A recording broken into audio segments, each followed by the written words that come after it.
Alright, what is up, y'all? It's your girl, Redavyn, and I'm back with this vid, okay? I'm out and about picking up the dinner orders or whatever. I ordered some lemon pepper wings for myself, and the hubby ordered Chinese for him and the kids. I really am doing lovely by not, ordering so much fried foods and stuff like that, because as we all know, shit just ain't good for you. So, sorry y'all. I'm just gonna drive with the visor up, I guess. May is a very special month. May 1st today marks what would have been my grandparents' 64th wedding anniversary or something like that. And if you're anything like me, I was a granddaddy's baby. Love my grandparents, miss them very dearly. Lost my grandfather December of 2011. Lost my grandmother 9 months later, 3 days after her birthday to be exact, in October 2012. If you're like me, clearly you're human. It's by nature. Death is a hard thing to get over. I'm a very weird person about death. It takes me, I have to get through it my own special way. But basically, it's their anniversary, like I said, and in my heart, they'll always be alive, so that's what matters, right? So, May 1st, first of all, happy 1st of the month. And it is also Lupus Awareness Month. So, I know I've done a video in the way beginning when I first, relaunched my channel or whatever, about how I ended up with lupus. I ended up finding out I had lupus. Well, basically, after I had MOOPS, about 3 months after I had MOOPS, I had went and got the Essure procedure done. And for those of you who don't know, it's a form of tubal ligation. They put the coils inside of your fallopian tubes or whatever, and the tissue grows around it and scars in it, scars around it or whatever, so it prevents you from getting pregnant, because I don't want no more children. Don't know necessarily if it's really tied to, if my lupus is tied to that, but I didn't know until after the fact that autoimmune diseases are a side effect of getting the Essure, but I didn't do my research. So, otherwise I would have got it the old-fashioned way and just would have got them tied. So anyway, not long after I had MOOPS or whatever, me and one of my sister-in-laws, we decided we were going to start walking. Well, she was already walking, and we were doing it every day, but then we decided we was going to do it every day. So we were walking 5 miles every day inside this this park. It's kind of like a dog park / playground / trail or whatever that you can walk or ride on, ride your bike on. And it's not too far from where I stay now. So anyway, we did it, about 5 days a week or whatever, doing the 5 miles. And I mean, I really dropped the weight, because I'm one of those people that doesn't have to do a lot of strenuous exercise. I could just walk the weight off, and that's just me and her were walking every day, and the symptoms started, because I also did Uber too, but as the time was getting cooler, we were doing it all through the summer, so our hands were swelling or whatever, and nothing's really wrong with her, so I didn't think anything of it. I'm like, maybe we just need to cut down on the salt. So the bottom of my feet started hurting. Moving forward, fast forward to about, now that was happening around June, July. Mind you, at this time, MOOPS about 7-8 months. So I'm thinking that because I didn't go straight into exercising right after having her, I just breastfed or whatever, I was thinking, well, maybe because my body's just out of shape, Didn't think no big deal of it. So basically, we were walking, and like I said, June, July was around the time my feet started hurting at the bottom. Now, my grandmother had gout, and my mother was diagnosed with Graves' disease in 2008, so I'm just thinking maybe it's something like that, never thinking lupus was furthest thing from my mind, even though I know people who had it. So, fast forward to about, October is around the I ended up getting a tooth pulled at the end of October. So I told my sister-in-law, since your face is open, you don't really want to be out in that cold air, because by October it should be getting cool, depending on where you live. It should be getting cooler in the temperature or whatever. So we decided to postpone the walking until it picked up, and pick it back up the following spring.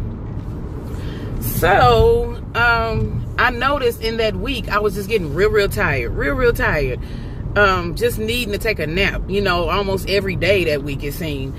And it seemed like after my little power nap, I would feel a lot better. Just thinking over the course of the day, you get tired. Now, mind you, I wasn't working at the time. However, I still would get tired over the course of the day, just being up and dealing with the baby.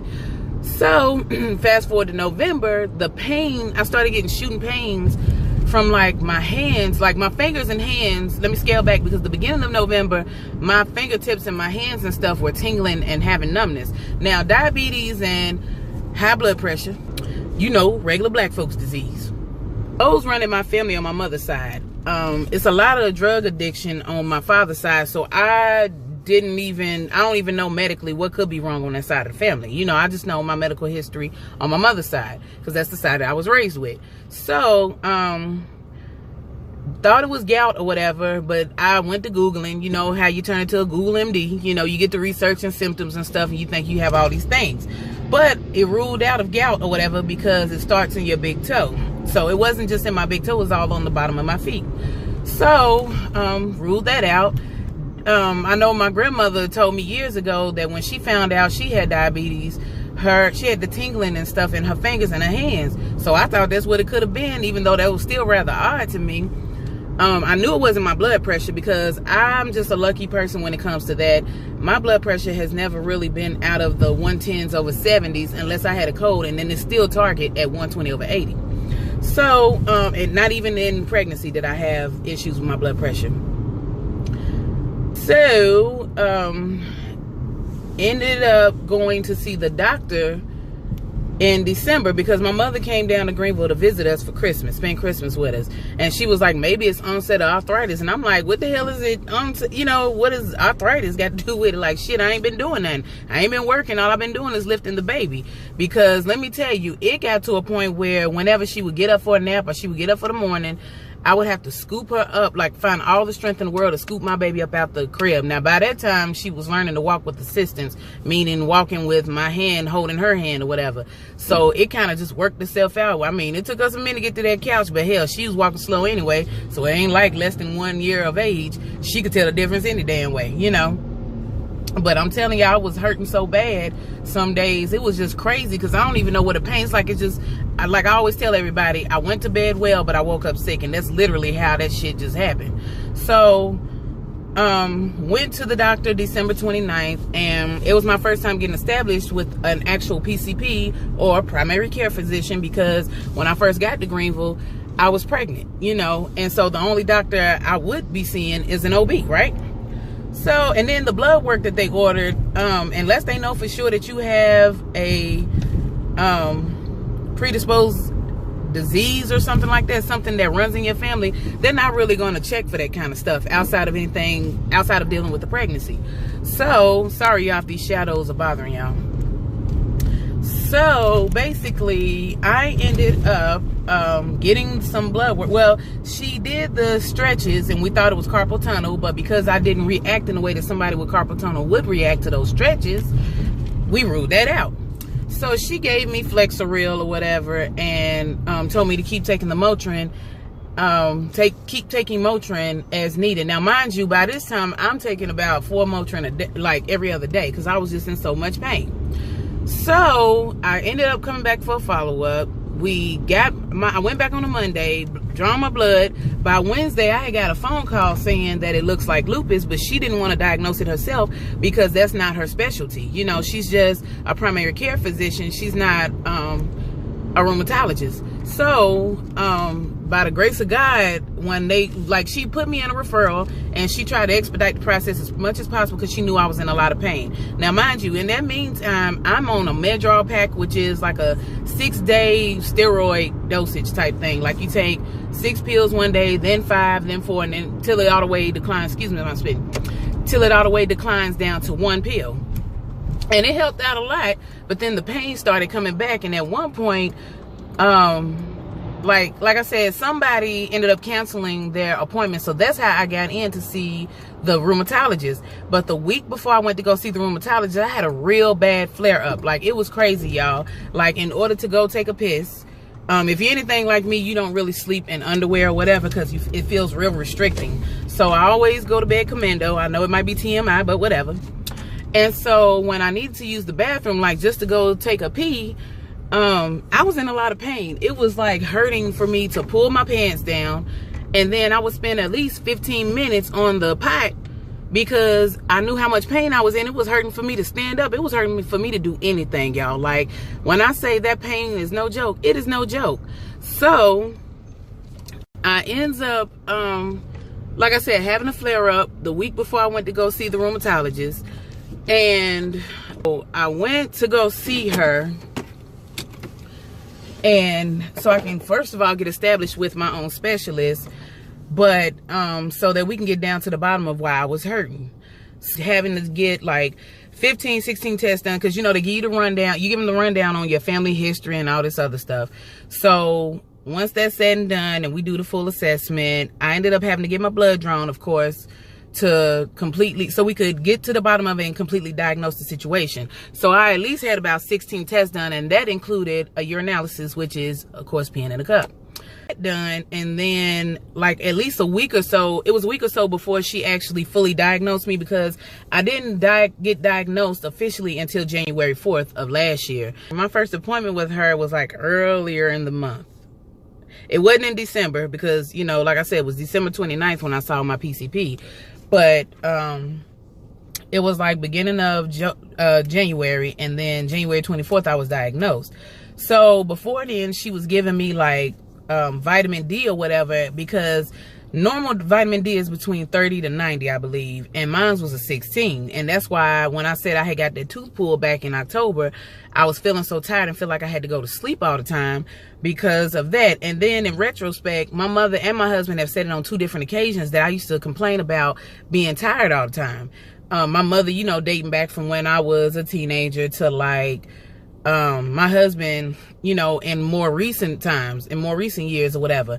And, you know, it never dawned on me that I said it that much, because for one, I always talk about I'm tired. Everybody says they're tired. Doesn't necessarily mean that there's anything wrong with them. And say is anytime something is going on with your body, always listen to it. Please make sure that you take care of yourself, because at the end of the day, especially if you're in a position like me, I have a husband, I have kids. It makes no sense to sit there and have your body go through that much pain, because I, for one, don't like to be in pain. You know, I might have a high tolerance level for pain, but I just don't want to be in pain. I don't like to be in no kind of discomfort, especially pain. So whenever I feel like it's getting to the point that I just can't deal with it anymore, I have to go get checked on. I have to go see about it, because at the end of the day, like I said, if you're anything like me and you're a family woman, you got to be here not only for yourself, but you got to be here for your kids and your significant other. And I don't advise you putting it off, because lupus is one of those very complex conditions that it's hard when people ask you about it, or what happens, or what is it about, or what does it do, or what it actually is. It's hard to put into just a nutshell, because it's such a complex situation. Because like I always tell people, I can have 30, if it's 31 days in a month, I can have 30 great days, and that 31st day, I can feel like crap. So, like today was a rather decent day. You know, I got some things done. Of course, I was off of work, and I go back to work tomorrow. And the best thing about working where I work, which is Target, my schedule is very flexible. They willing to work with me. They know my condition. They knew what it was when they hired me, you know, and you can't be discriminated against because of your health situation. Because again, y'all know that I'm not on disability, and I don't plan on filing anytime soon. And show y'all everything. I got the ID, my handicap placard. I'm not going to show y'all the front of it, because of course it has my picture on it, even though y'all know what I look like, but it also has my ID number and stuff. Getting it for 6 months, so, you know, but I'm gonna take whatever I can get, you know. And in the lieu of us wanting to move and all that stuff, you know, you still have everyday life that you have to live, and you can't let something like lupus stop you. So my best advice to anybody is to not only get yourself checked and stay on top of it if there is anything wrong, but make sure that you stay proactive. See, I've been proactive since day one. Yeah, I've gotten on the wagon with some things of trying to eat healthier and trying to do better, but I also have fallen off the wagon, because it's human, you know. Like, yeah, I'm eating lemon pepper wings for dinner. However, I mean, again, we all fall short. I ain't gonna eat a salad every day. You know, I wasn't even no salad eater to begin with. A lot of stuff that you can do, you know, you can take yourself a vitamin or whatever. You can, of course, always up the intake of your water, because that always benefits the situation in any occasion, whether you're sick or not. So go to your checkups regularly. Try not, if you can refrain, try not to take so many NSAIDs like Tylenol, ibuprofens and stuff like that, because lupus loves your vital organs like your brain, your heart, your lungs, your liver, and your kidneys and stuff like that. And my doctor is always keeping a constant watch on my liver and my kidneys, because if those go out, it's going to be a done deal. Not to say you can't get a transplant, but still, I don't even want to have to get that far gone, you know, to where I need to replace any of my vital organs. I would like to keep the ones I was born with. I'm just saying. Yeah, you know, anytime you approach somebody or you know that somebody that has this disease, don't ever be afraid to ask questions, because it's always better than assuming. And then on top of that, you know, the worst thing you can do is sit there and try to feel sorry for somebody, because it's already hard enough having to fight this battle on your own. But it says a lot when you have people that you feel like are just pitying you, and they can get on your nerves. You know, I've had people hit me with the which is why I don't always divulge that I have lupus, because that's the first thing they go to. And I understand sometimes it's because people don't really know what to say. It is no perfect word to say. It is no perfect phrase or dialogue that you can start with a person, but the first step is just asking. Just ask. You know, I don't mind if people ask me any questions or whatever. If y'all have any questions, hit me at redavyn@gmail.com. I will put it down in the description box below. I will also put down the Purple Hearts IG page or Instagram page below, the screen name or whatever. Feel free to ask me anything you want. There's no such thing as a dumb question, only one unasked. You know, I learned that all the way from 10th grade English. Scared to communicate, because sometimes it makes a person feel better. You know, you go through these phases, especially when you're already having to cope, you know, mentally. Y'all seen in my other videos, I had a very low point in my life. You know, I wasn't myself. I didn't like the person I was becoming, because it makes you moody, your hormones all over the place. You got to take this medicine every day. And mind you, I didn't even have to take a headache, an aspirin if I didn't need it. You know, it was an optional thing. So to go from taking no medications to taking meds every day, that's a lot to go through. And it's a lot to process, especially, again, when you're dealing with this stuff on your own. Being said, y'all, I just wanted to make a quick little video, you know, to give y'all a backdrop, you know, any new subscribers that I have, and give y'all a backdrop on my history, you know, on how the lupus came about. And mind you, ended up finding out that it was hereditary, because my older sister on my father's side has it. I don't know if I said that in the previous video, but you know, that's pretty much, you know, what confirmed everything. And she's losing, you know, she goes through periods where she loses her hair and stuff like that. And she even went as far as getting cosmetics tattooing on her eyebrows, which it's totally natural looking, you know. And I think she said she's due for a retouch. But trust and believe, it doesn't take away from her looks. She's just as beautiful as ever. And it's not really about the looks or whatever, but you will not feel like yourself, you know, when you start taking the medicine. Because I know when I started off taking steroids, my face blew up like a marshmallow, and I was just like, man, you know. And even to this day, like body dysmorphia, that shit is real. I still see the fat face individual from last year, you know, in the beginning of taking those medicines. So, you know, try to be a little sensitive when it comes to certain things like this. Now, I do have a very thick skin, and I'm built for tough, honey, to take anything, because trust me, I've gone through a lot. However, I'm still human. I'm still a woman. I'm still an emotional creature, and I do have my days. So if you know somebody going through this condition, just be there for them. Just be the best support that you can be, because at the end of the day, a little bit of support goes a long way. Just putting it out there. You know, share this video with anybody that it could help. You know, again, if you need to just talk, I'm always a listening ear. Hit me at redavyn@gmail.com. You can hit me up with a DM at the Purple Hearts or whatever on my Instagram page. And, you know, let's start a dialogue. I mean, because no matter, I mean, you could be a perfect stranger. Everybody needs support. Everybody needs a little something to keep them motivated, to keep them going, you know, because this is a hard thing to deal with, again, when you're dealing with it on your own. Inspire somebody. I hope it motivates somebody. I just basically hope it helps somebody out there. Please don't forget to comment, rate, and subscribe. Like this video. You know, again, share it with a family member, a friend, or somebody, you know, that could definitely benefit from just watching this. Friends, you know what I'm saying? Just people that I know I can be there for, and we can be a comfort to each other, because I believe in reciprocation and genuine connection. So I will holler at y'all at the next video, because I got to pick up my family's food. I'll holler at y'all. Peace.